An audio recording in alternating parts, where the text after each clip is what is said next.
Hello everyone. So in this video, we are going to check the window files, DLLs and EXE are signed or not. Here is the questions like why window application DLLs and EXE should be signed. In the penetration testing, it's very important steps to identify whether your thick client DLLs and EXE are signed or not. Window application DLLs and files are digitally signed to verify the authenticity, integrity, and trustworthiness.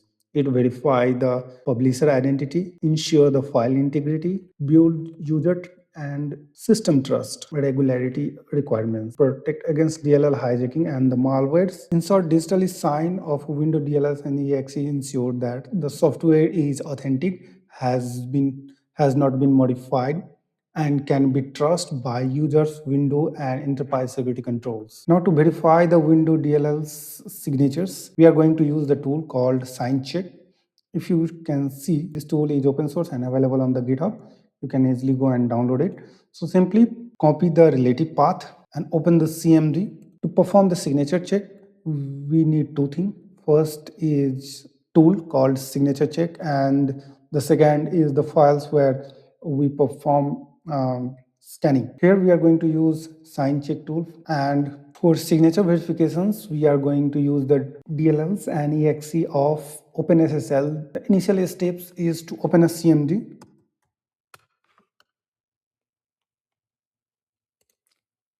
Copy the relative path, paste your signature check locations. If you want to perform the scan on entire directory, you can simply place asterisk.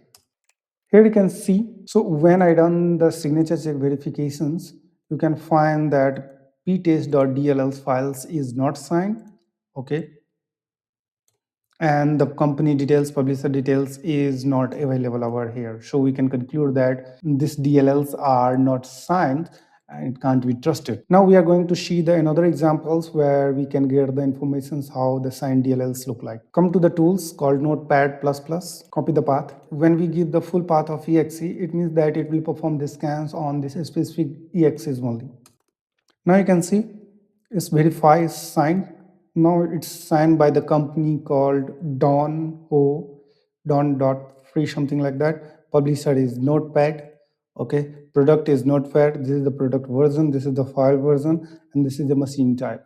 So this is how the signed DLLs look like. Now we'll take the third example where we are going to see whether 45 tools DLLs and EXEs are signed or not. Paste the signature check tools path and press asterisk because we are going to scan the entire file, not one specific file.